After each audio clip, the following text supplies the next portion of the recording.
Sorry తను మాట్లాడుతూ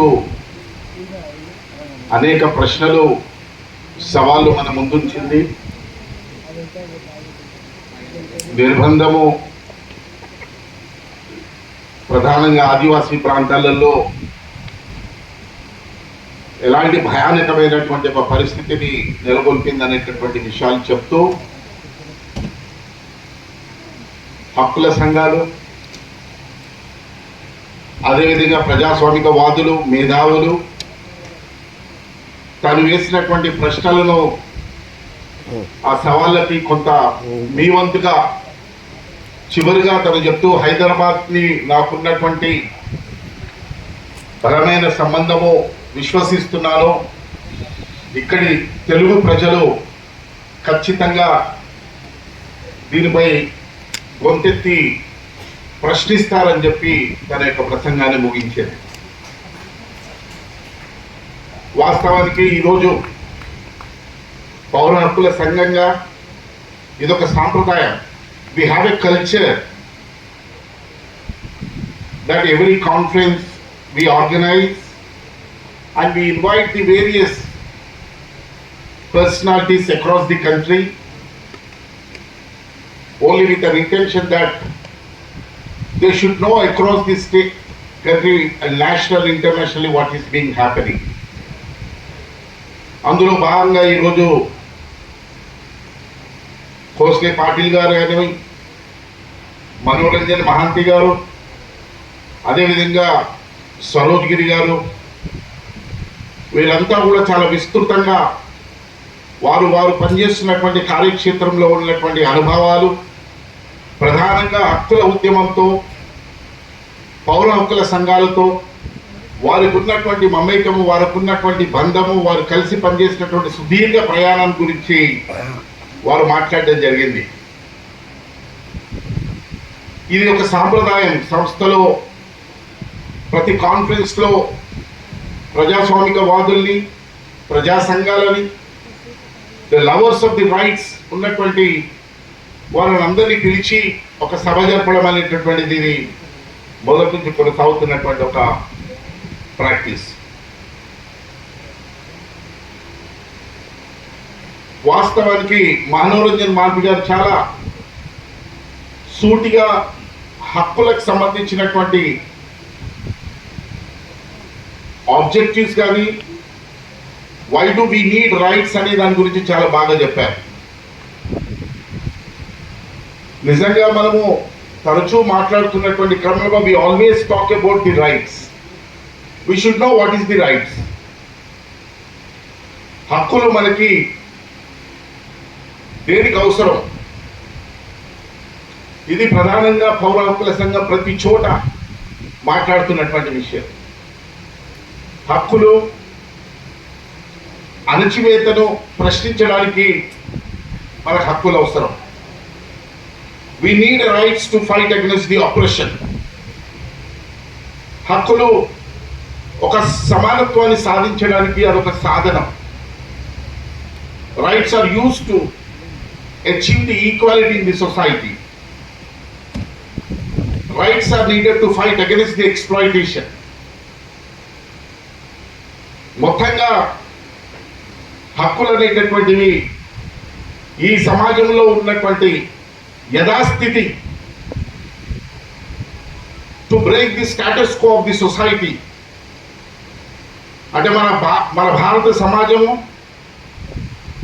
it is a class bias, caste bias and gender bias. ఇలాంటి వివక్షలు, కుల వివక్ష, వర్గ వివక్ష, జెండర్ వివక్ష, ఈ వివక్షలకు వ్యతిరేకంగా పోరాడడానికి, ప్రశ్నించడానికి, హక్కులు సాధించడానికి హక్కుల యొక్క సాధన అవసరము. హక్కుల సంఘంగా పౌర హక్కుల సంఘము గత 50 సంవత్సరాల నుంచి uninterruptedly fighting for the achieving the constitutional and democratic rights. In the course of that, the 6 of the civil liberties activists have laid down their lives. This is an historical, never happened in the world. This has only happened ఈ మన మొత్తం భారతదేశంలో ఈ తెలుగు రాష్ట్రాలలోనే 6 అమరులు రాజ్యాంగం కల్పించినటువంటి హక్కుల్ని అమలు చేయండి, హక్కులని కాపాడే క్రమంలో ప్రాణాలు అర్పించారు అనేటటువంటిది మనం మర్చిపోకూడదు. అయితే నేను ఒక 2 విషయాలు న్యాయ వ్యవస్థ మీద నన్ను మాట్లాడమని చెప్పాను. న్యాయ వ్యవస్థ ఎలాగైతే మనకు మిగతా వ్యవస్థలు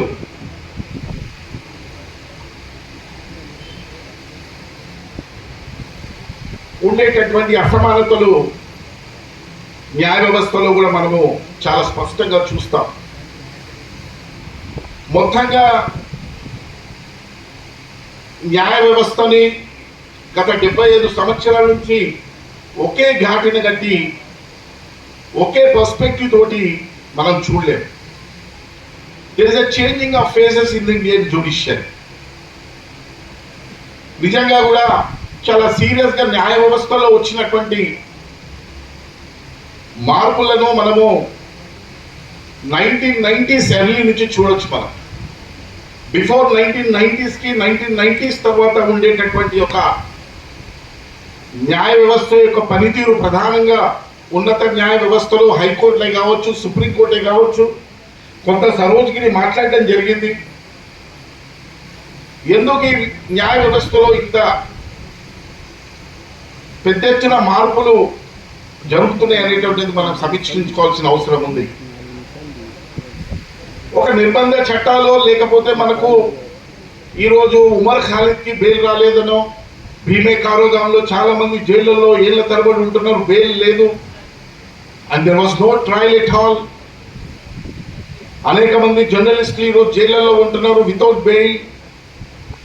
ఎప్పుడో జస్టిస్ కృష్ణయ్య గారు చెప్పారు bail is the right, jail is an exception. కానీ ఈరోజు ఇదే supreme court jail is a rule, bail is an exception అని మాట్లాడుతున్నటువంటి ఒక సందర్భం చూస్తున్నాము. వీటన్నిటిని మనం ఒక హక్కులు, ఒక పర్సనల్ లైఫ్ అండ్ లిబర్టీనే చూస్తే మనకు అర్థం కాదు. We have to see overall గా గత 10 సంవత్సరాల నుంచి సుప్రీంకోర్టులో కానీ హైకోర్టులో వస్తున్నటువంటి తీర్పులను మనం సమీక్షిస్తే మనకు అర్థమవుతుంది.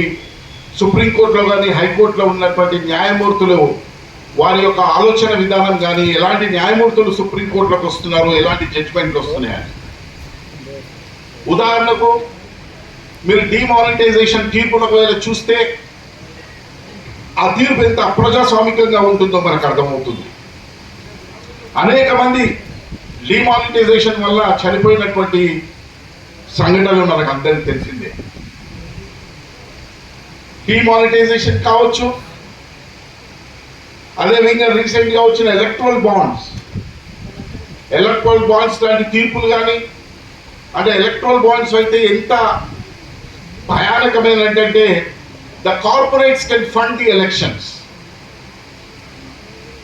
సుప్రీంకోర్టు ఎలక్ట్రల్ బాండ్స్ ఒకవైపు చట్ట వ్యతిరేకము, రాజ్యాంగ స్ఫూర్తికి వ్యతిరేకం అని చెప్తూ దానికి పరిష్కారం చెప్పలేదు. వేలాది కోట్లు, లక్షలాది కోట్ల రూపాయలు ఈరోజు ఏవైతే ఈరోజు రాజకీయ పార్టీలు ఎలక్షన్లలో ఖర్చు పెడుతున్నారో ఆ ఎలక్ట్రల్ బాండ్స్ ద్వారా చేయడం జరుగుతుంది.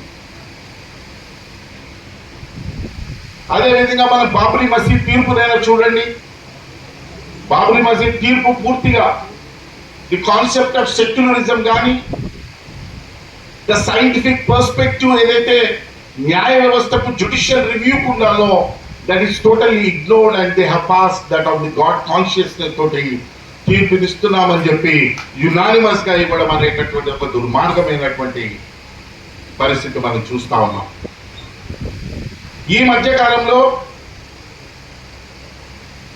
గతంలో జస్టిస్ సుదర్శన్ రెడ్డి గారు సల్వాజుడు యొక్క కాన్స్టిట్యూషనల్ వ్యాలిడిటీ అనేటటువంటి ఢిల్లీ యూనివర్సిటీ నందిని సుందరు తను ఛాలెంజ్ చేస్తే సల్వాజుడు అనేటటువంటిది ఒక అన్కాన్స్టిట్యూషనల్ అని చెప్పి ఒక తీర్పు ఇచ్చడం జరిగింది. ఆ తీర్పుని ఈ మధ్య కాలంలో దాన్ని రివర్స్ చేసింది. అంటే ఇట్లా దాదాపుగా ఈ మధ్య కాలంలో వచ్చినటువంటి తీర్పులు కానీ అనేక ప్రజాస్వామిక విలువలకు సంబంధించింది, right to life and personal లిబర్టీకి సంబంధించింది,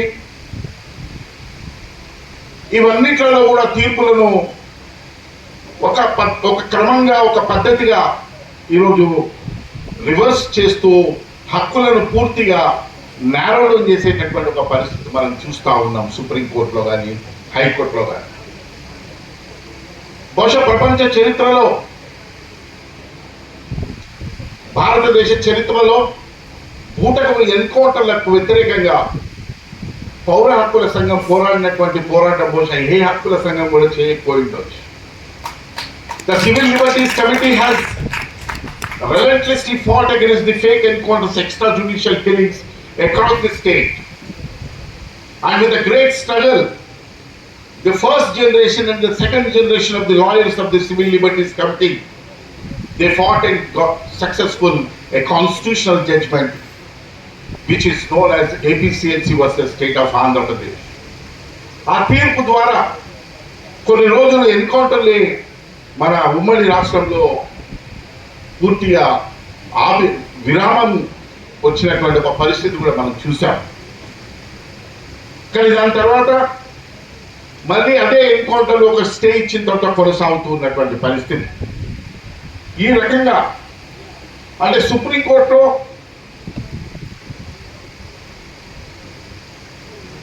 గతంలో పోయినటువంటి సుప్రీంకోర్టే కానీ హైకోర్టులలో న్యాయమూర్తులు ఒక middle class, upper middle class నుంచి రిక్రూట్ అవుతున్నటువంటి క్రమంలో ఏదో ఫామ్లో ఏదో ఒక ప్రజా ఉద్యమాలతోటి కానీ ప్రజా ఉద్యమాల ఆకాంక్షలను అర్థం చేసుకున్నటువంటి వాళ్ళు న్యాయమూర్తులు అయినటువంటి ఒక పరిస్థితి మనం చూసాము. వాళ్ళు హక్కుల స్పృహతో తీర్పులు ఇచ్చినటువంటి ఒక పరిస్థితులు మనం చూసాము.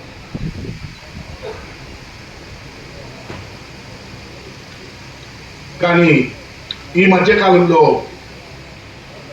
సుప్రీంకోర్టు కానీ హైకోర్టులలో న్యాయమూర్తులు, ప్రభుత్వ లీడర్లు, గవర్నమెంట్ లీడర్లు,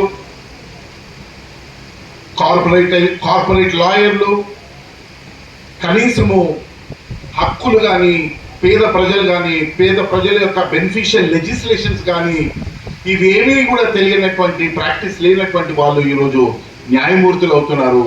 ఈ న్యాయమూర్తుల ముందు ఈరోజు చాలా సంక్షేమ చట్టాలు కానీ, నిర్బంధ చట్టాలు కానీ, లేక దళితులపై జరుగుతున్నటువంటి ఎస్సీ ఎస్టీ అట్రాసిటీస్ యాక్ట్ లాంటి చట్టాలను కూడా కనీసము అవగాహన లేనటువంటి వాళ్ళు ఈరోజు న్యాయమూర్తులు దేశవ్యాప్తంగా అవ్వడం వల్ల ఈరోజు ఏవైతే అనేక పోరాటాల ద్వారా సాధించుకున్నటువంటి హక్కులు, అవి రాజకీయ ఖైదీల హక్కులే కావచ్చు, సాధారణ హక్కులే కావచ్చు, సాధారణ ఖైదీల హక్కులే కావచ్చు, లేక అనేక పబ్లిక్ మీటింగ్స్ పెట్టే హక్కు కావచ్చు, right to rally is a fundamental right లాంటివి, right to organize a public meeting అనే అనేకమైనటువంటి పౌర హక్కుల సంఘం హైకోర్టులలో రిట్ పిటిషన్స్ వేసి పర్మిషన్స్ తీసుకొని పర్మిషన్స్ పెడుతున్నటువంటి క్రమంలో కూడా మీ అందరికీ తెలిసిందే హజామ్ అలీ లాంటి వాళ్ళను అతి కిరాతకంగా చంపినటువంటి ఒక చరిత్ర కూడా మనం చూసాం. సో ఎందుకు ఈరోజు పౌర హక్కుల సంఘము ఈరోజు నిర్బంధ చట్టాలు, ఊపా లాంటి చట్టాలను వ్యతిరేకిస్తుందని చెప్పి మనం ఒక ప్రశ్నించుకోవాల్సినటువంటి అవసరం. Right to organise and the struggle is a democratic right. Organise చేసుకోవడము, పోరాడేటటువంటిది ఒక ప్రజాస్వామిక హక్కు. This is a constitutional right, natural right అని చెప్పి పౌర హక్కుల సంఘంగా మాట్లాడతాము. అయితే ఇదే ఊపా లాంటి చట్టాలు right to organise and struggle is not a democratic right, they criminalise the right అనేటటువంటిది మనం మాట్లాడుకుంటాం. ఊపా లాంటి చట్టాలు క్రిమినలైజ్ చేస్తున్నాయి ఈరోజు డిసెంట్.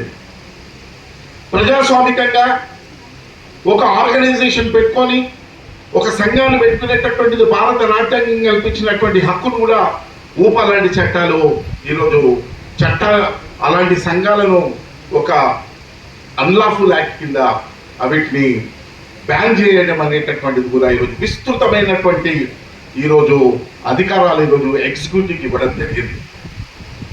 సాధారణంగా అన్ని చట్టాలలో బెయిల్ అనేటటువంటిది ఒక సాధారణమైనటువంటి విషయం. అది ఒక వ్యక్తి జైల్లో బెయిల్ మీద రావాలంటే ఈరోజు ఉమర్ ఖాలిద్ కావచ్చు, భీమా కోరేగాంలో ఉండొచ్చు, అనేక మంది ఈరోజు ఆదివాసులు జైళ్లలో ఏళ్ల తరబడి ఉంటున్నారు. కారణం ఏంటంటే వీళ్ళలో ఇలాంటి నిర్బంధ చట్టాల వల్ల న్యాయ వ్యవస్థలో న్యాయమూర్తులకు ఎలాంటి డిస్క్రిషనరీ పవర్ లేకుండా పూర్తిగా స్టేట్ ఎగ్జిక్యూటివ్ చేతుల్లోనే పవర్ ఉంటుంది. పోలీసులు కానీ ఇన్వెస్టిగేషన్ అథారిటీస్ చెప్పంది బెయిల్ చేయలేనటువంటి ఒక పరిస్థితి ఈరోజు మనం చూస్తా ఉన్నాం. వాస్తవానికి చాలా ఆశ్చర్యపోతాం మనం. బహుశా నేను అనుకోవడము, it may be an historical that అనేక ఎన్కౌంటర్ కేసెస్లలో మొట్టమొదటిగా పౌర హక్కుల సంఘంగా అదొక బూటకు ఎన్కౌంటర్ అని తెలియగానే హైకోర్టులలో రిట్ పిటిషన్స్ వేసి బాడీస్ ని ప్రిజర్వ్ చేసి రీపోస్ట్ మార్టం చేసిన తర్వాత బాడీస్ ని కుటుంబాలకు ఇవ్వాలనేటటువంటి అనేక వందల రిట్ పిటిషన్లు వేసి ఆ యొక్క డెడ్ బాడీస్ ని ఆ కుటుంబాలకు అప్పచెప్పినటువంటిది.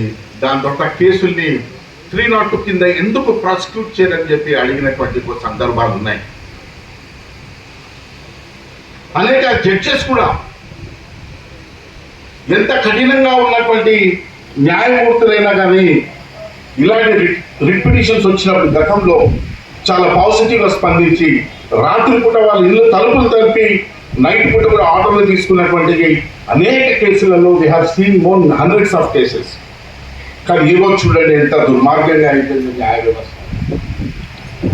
మీకు ఈ మధ్య కాలంలో చూసా ఛత్తీస్గఢ్లో జరిగినటువంటి కట్ట రామచంద్రాలకి సంబంధించినటువంటి సంఘటన. This is a very classic example to show that how the judiciary has become very reactionary.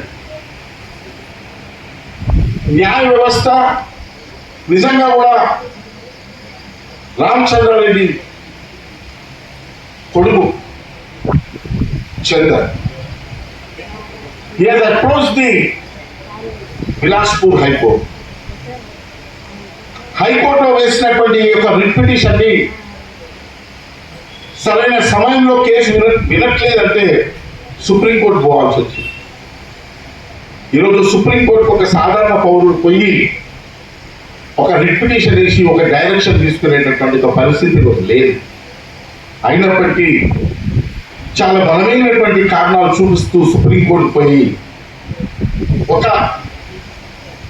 ఒక సెంట్రల్ కమిటీ స్థాయి వ్యక్తులు ఒక ఇద్దరే ఎన్కౌంటర్లో చనిపోవడం అనేది, ఆ బాడీ పైన ఉన్నటువంటి గాయాలను చాలా భయానకమైనటువంటి గాయాలు ఉన్నాయి, ఇది బూటకు ఎన్కౌంటర్ అని చెప్పి కోర్టులో రిట్ పిటిషన్ వేస్తే అది సరైనటువంటి సమయంలో కోర్టు వినకపోతే సుప్రీంకోర్టు డైరెక్షన్ ఇస్తే హైకోర్టు ఇచ్చినటువంటి తీర్పును పూర్తిగా పోలీసులు మాట్లాడలేనటువంటి ఒక పదజాలం ఈరోజు న్యాయమూర్తులు వాడేటటువంటి ఒక పరిస్థితి మనం చూస్తున్నాం.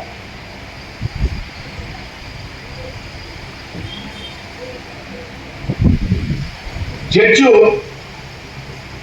28 రోజులు the body is preserved for 28 days. When the wife has seen the body, it found severe injuries. వీటన్నిటికీ కూడా న్యాయమూర్తి ఏమంటాడంటే తనకు తాను తీర్పులో ఎన్నో ఏళ్ల క్రితం కుటుంబాన్ని వదిలేసి వెళ్ళినటువంటి వ్యక్తి, అనేక కేసులు ఉన్నటువంటి వ్యక్తి, అడవిలో ఆ టెరైన్లో తను కొండలు ఉండొచ్చు, రాళ్ళు ఉండొచ్చు, రప్పలు ఉండొచ్చు, ఆకులు ఉండొచ్చు, ఏమైనా తనకు తాకి గాయాలు అవ్వచ్చు. కాబట్టి ఆ గాయాలను దృష్టిలో పెట్టుకొని అది బూటకు ఎన్కౌంటర్ అని మాట్లాడితే అది సరైనది కాదని మాట్లాడతాడు జడ్జి, తన తీర్పులో రాస్తాడు.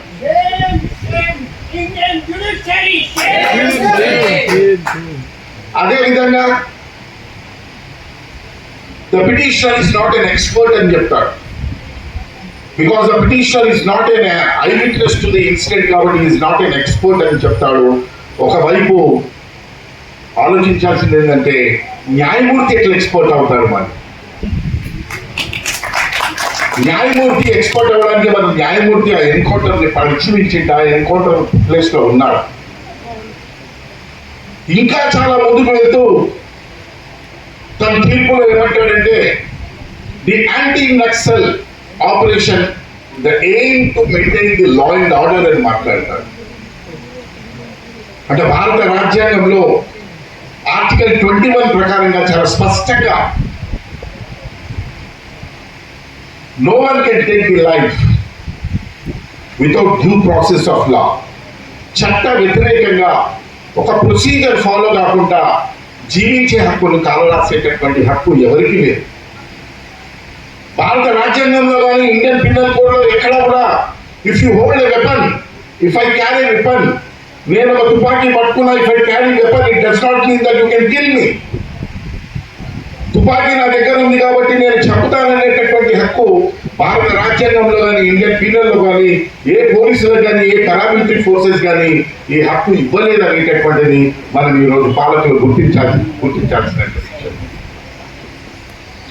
చట్టం చాలా స్పష్టంగా ప్రైవేట్ డిఫెన్స్ గా కూడా ఒకవేళ ఏ వ్యక్తినైనా హత్య చేసినా, ఎన్కౌంటర్ లో చంపినా, you must register a case under the murder. కానీ ఈరోజు విచిత్రం ఏంటంటే మొత్తంగా కూడా భారతదేశంలో జరిగేటటువంటి అనేక ఎన్కౌంటర్లలో చనిపోయినటువంటి వ్యక్తి మీద 302 కేసు నమోదు చేస్తే 307 కేసు నమోదు చేసి కేసులన్నింటినీ కూడా క్లోజ్ చేయడం జరుగుతూ ఉంది. ఇక ఛత్తీస్గఢ్ లాంటి ప్రాంతంలో అయితే నీకు ఎఫ్ఐఆర్ ఉండదు, ఇన్క్వెస్ట్ ఉండదు, పోస్ట్ మార్టం ఉండదు, and there is no rule of law at all. ఆ తీర్పులో ఇంకా కాస్త ముందుకెళ్ళి జడ్జి ఎంత భయానకమైనటువంటి ఒక ఫ్రేజ్ వాడతాడంటే, ఇదే ఎన్కౌంటర్ లో ఇంకొక సత్యనారాయణ అనేటటువంటి వ్యక్తి, సెంట్రల్ కమిటీ వ్యక్తి ఎన్కౌంటర్ లో చనిపోయాడు. ఆ చనిపోయినటువంటి కుటుంబం ఎలాంటి ప్రొటెస్ట్ చేయకుండా వాళ్ళు హాస్పిటల్కి వచ్చి బాడీ తీసుకెళ్ళిపోయినప్పుడు మీకెందుకు ఈ ఆబ్జెక్షన్, మీకెందుకు ఈ ప్రొటెస్ట్, మీరెందుకు కోర్టుకు వచ్చారని చెప్పి అంత దుర్మార్గంగా రాసి రిట్ పిటిషన్ ని డిస్మిస్ చేసి 28 రోజుల తర్వాత డిస్మిస్ అయినాక 1 గంట కూడా ఆగకుండా కుటుంబాన్ని ప్రెషర్ బిల్డప్ చేసి బాడీని తీసుకెళ్ళిపోమని చెప్పడం జరిగింది.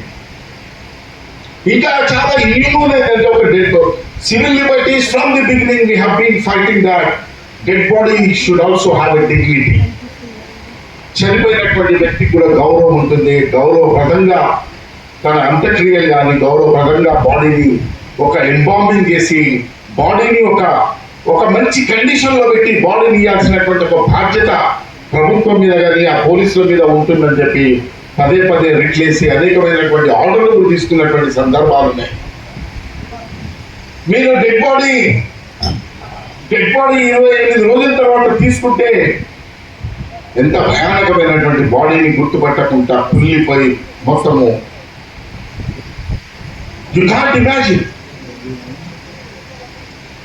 కొడుకు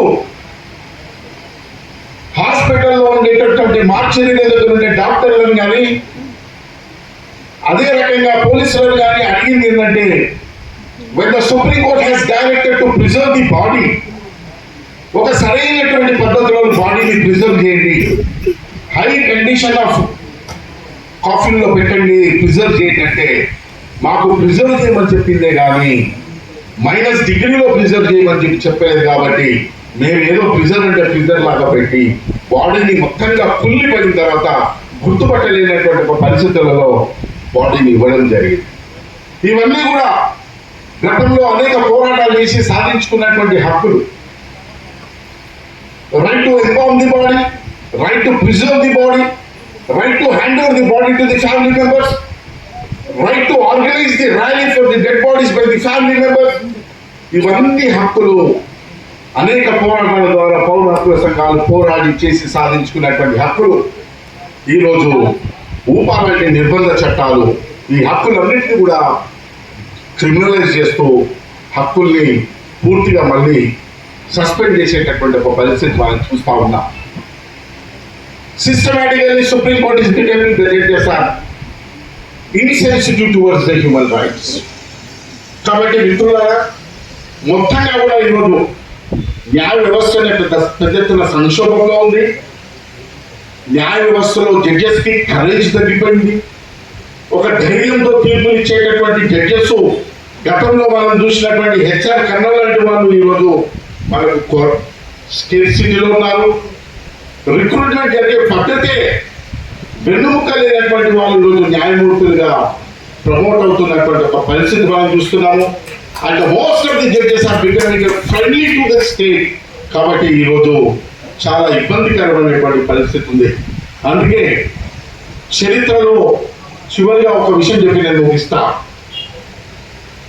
బయట ప్రజా ఉద్యమాలు ఉంటేనే, పౌర ప్రజాస్వామిక ఉద్యమాలు ఆకాంక్షలు బలంగా ఉన్నప్పుడే న్యాయ వ్యవస్థ ఒళ్ళు దగ్గర పెట్టుకుని పనిచేస్తుంది, తీర్పులు ప్రజల పట్ల ఇస్తుందని చెప్పి తెలియజేసుకునే అవకాశం ఇచ్చినటువంటి ముగిస్తున్నా.